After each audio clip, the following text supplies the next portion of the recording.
Here you see the example of a capacitively loaded CS stage, and we are going to study of this stage the small signal dynamic behavior.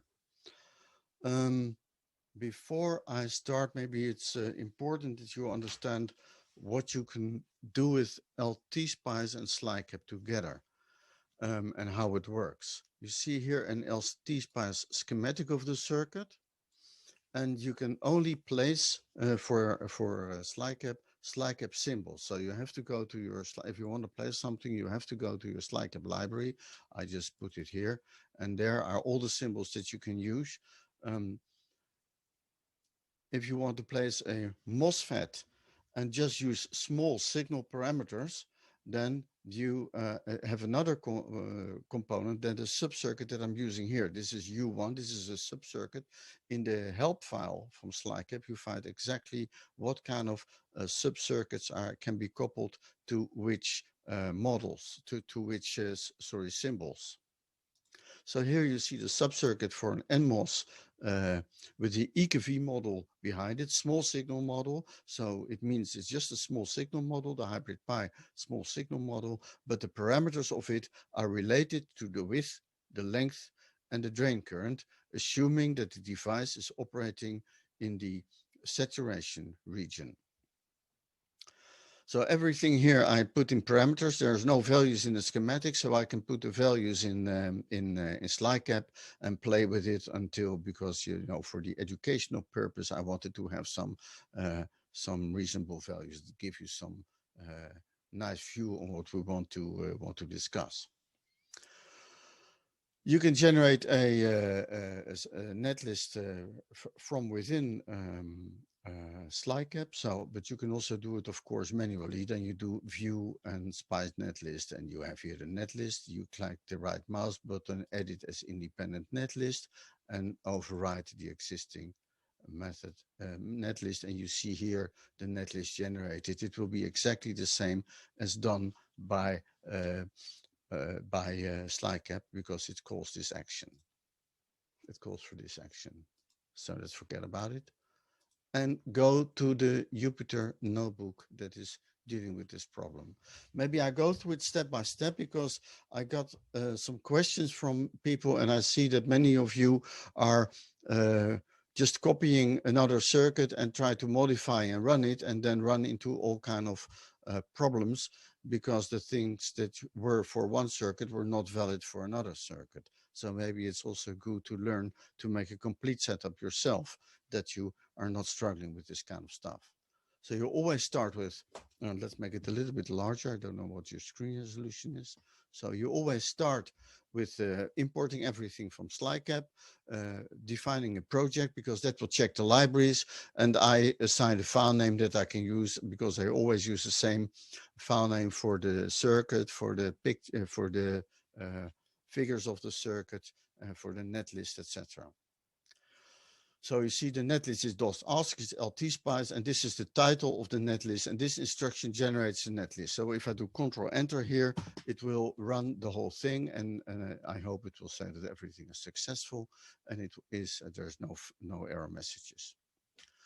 Then you define an instruction, and you assign a circuit to the instruction, and the circuit should be a netlist file, and the netlist file is the one you just have generated. Make netlist generates this file name plus.ser. So that is what you are going to define as circuit.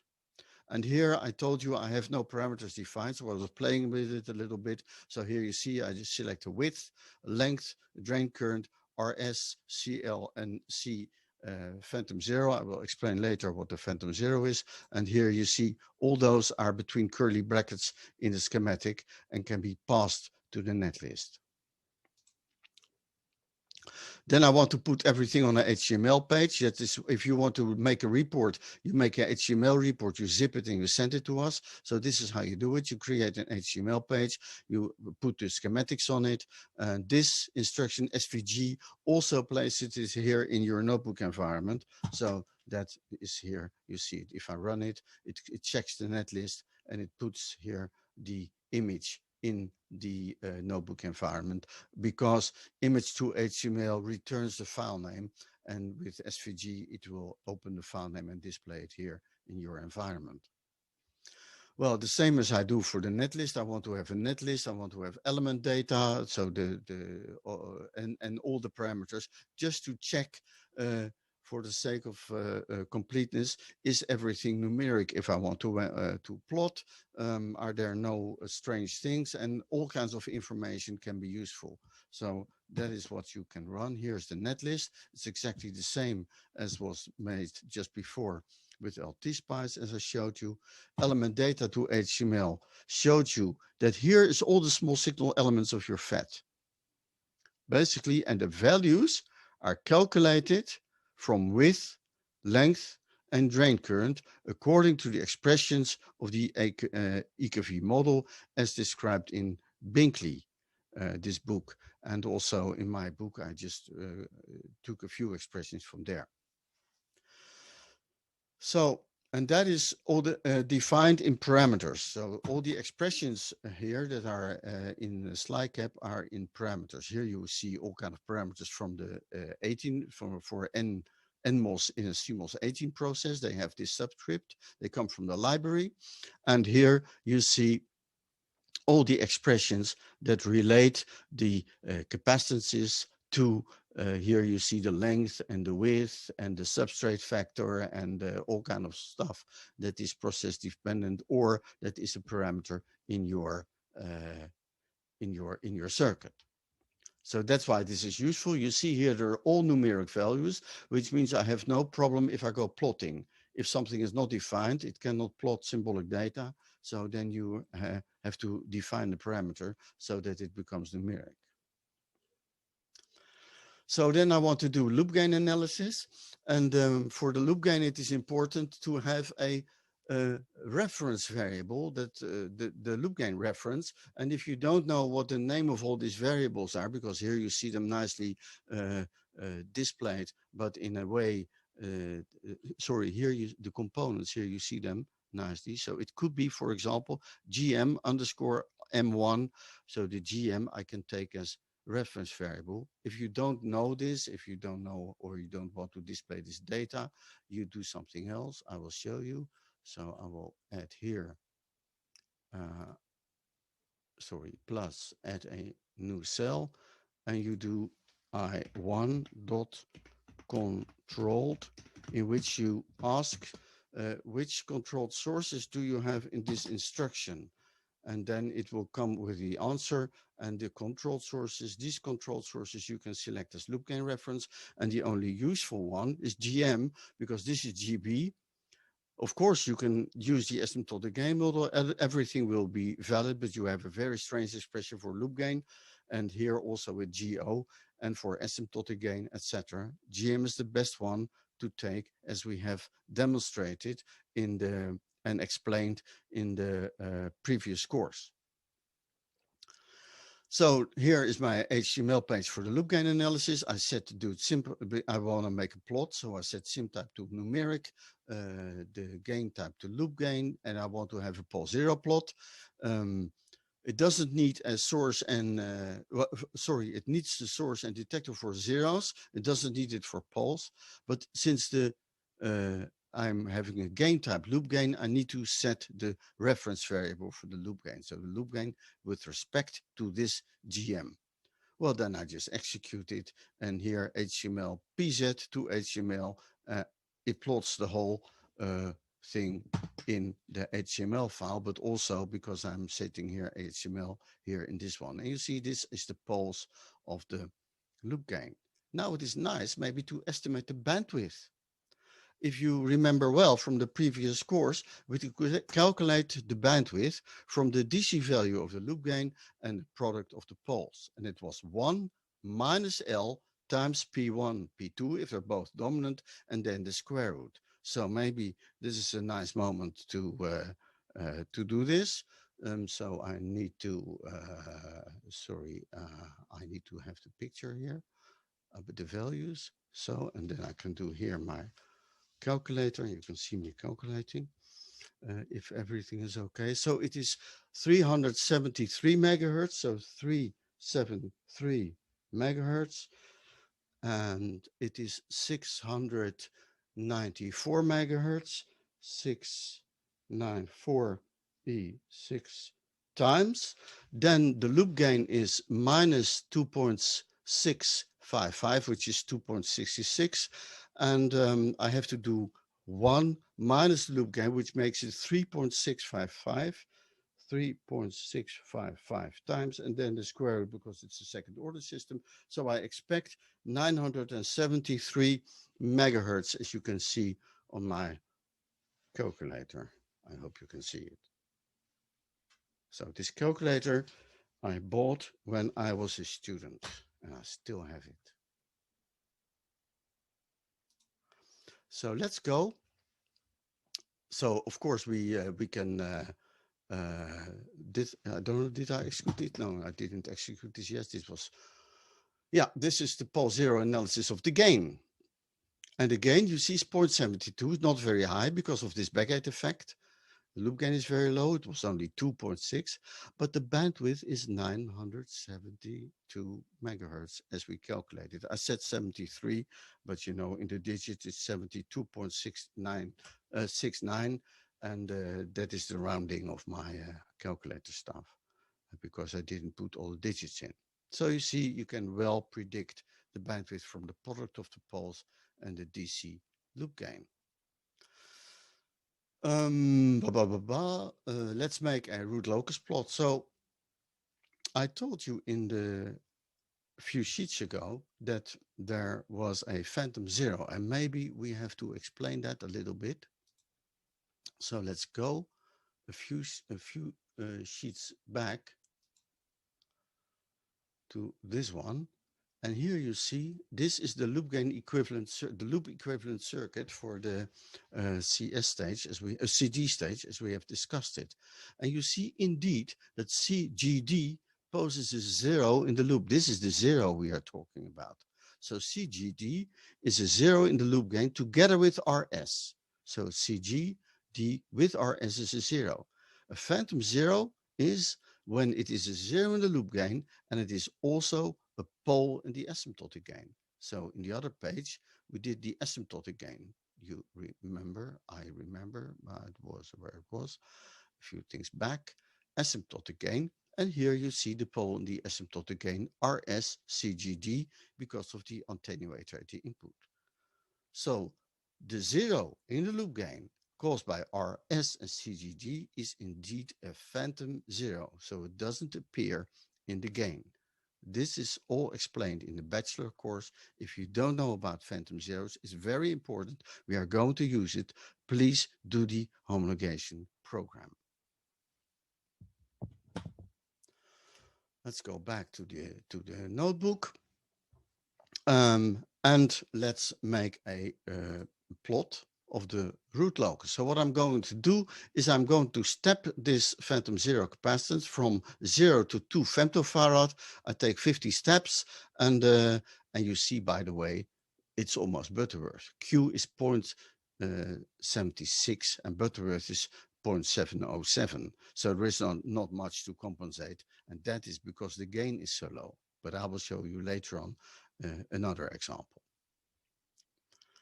So let's make the plot. And here is the root locus plot. And you see indeed now here the origin is here in the middle of the plot, and you see that the poles after compensation, so that is the plus and not the star. The star is the beginning, you see, when the phantom zero is 0, and the plus is when the phantom zero is the capacitance is 2 femtofarad. And the dots are the steps in between from 0 to 2 femtofarad. And you see slowly, you see that it moves to Butterworth position, which is 45 degrees. That's why I keep the scale of the x-axis and the y-axis exactly the same, so that I recognize what is 45 degrees.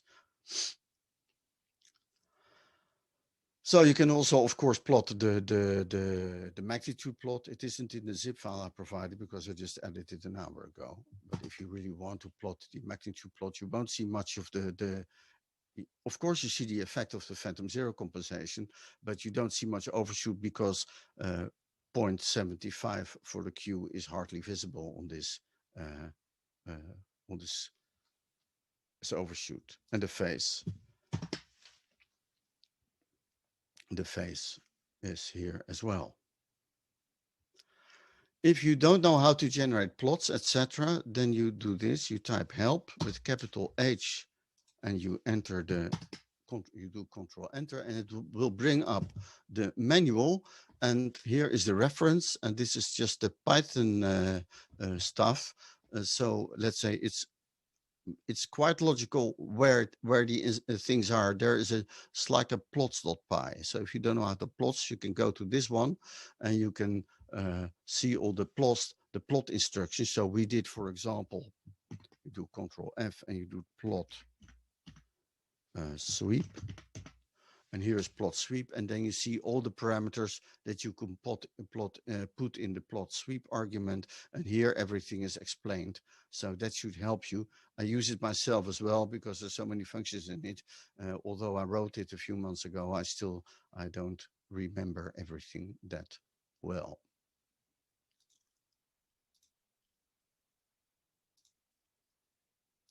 Okay. So this is the CD stage, and now let's do something. I told you that the backgate effect is really a disaster for this CS stage. It really reduces the loop gain because it is so strong. And we can, let's say, press the delete button, delete the ground and connect the backgate to the source. This can be done if you can create an isolated island for your MOS transistor. PMOS transistors have already islands, but they can be common with other transistors.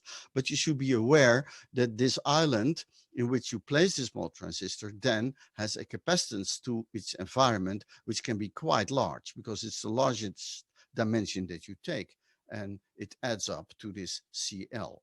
But just for the educational purpose, let's run this whole thing again and now do this circuit. And so I will go to the beginning and I do run all cells. And just wait a minute or a few seconds, and then everything will be updated. I didn't do this before, so it will do the help also because it was in it. And I don't see much difference, so there must be something wrong. Yeah. Oops. Maybe if the Netlist update is not good. Oh, here's this is just a figure. But what is the Netlist? I didn't update the figure. The bulk is still connected to 0, so it didn't update the Netlist, and that sometimes happens if you run from Jupyter Notebook, and then you can force it just by killing in your SIR file. Don't kill the OSC because that is what you are using. Just killing the old Netlist and run the whole thing again. I don't know why this happens. Maybe there's something else wrong, but the drawing is of course like this. Oh shit, I forgot this. Sorry, I forgot this. And it's still not good, so I'm probably editing the wrong schematic. There was an old version in a few reload. No, it created a netlist, but this one is probably the same. LTSPice. Well, you see, I'm sometimes struggling myself. File, save as. See if it is on the good location. And the location should be mount data www electronics topics feedback. This is all the topics we have for you. Feedback stages. SLiCAP. Shit, what I'm doing. It's all gone. I have to do it again. File, save as. SLiCAP. You see, there was another one. Probably that is the point. Save. Yes, I was editing the wrong circuit. Probably run all cells. Let's look at the netlist. Yeah, out. Now it's okay. And I still forget to comment out this start my whole thing here. Now we go to the results. And I see a Q of 1. It is a little bit changed. You see, but the gain is much more. The Q is 1 instead of 0.75, so it's not really a lot. And the DC gain, you see, the DC gain, the Backhand effect is completely gone. There's much more loop gain now, minus 47, and one pole has become far more dominant because, of course, the output resistance effectively is much lower, so the output capacitance is now going more. So if I make the capacitor probably smaller, you have a lot more peaking because now the first pole is very dominant, makes it this is not such a high Q. So let's say just for the sake of let's make it 500 femto, and I didn't try this, so it's nice to see. This is what we say if we ask you to play with the circuit to understand everything. This is just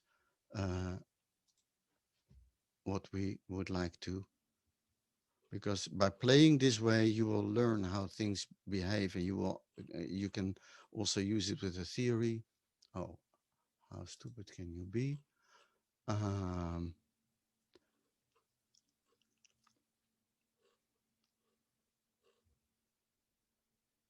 Now the root locus is different. They come from another position. The bandwidth is much smaller, you see. So I made the maybe I made the pole even more dominant. I took the wrong one, you see. That can easily be possible. So this is the playing around with the stuff that you can do to see how this root locus relates to the two poles. And I didn't check where the poles came from, and that's why I maybe changed the wrong the wrong value, because this is now even at a lower frequency. So probably it needs to go exactly the other way around and make this one smaller. But of course, this is a little bit trial and horror just for the purpose of showing you the simulator and showing what you can do with it. Oh, and again.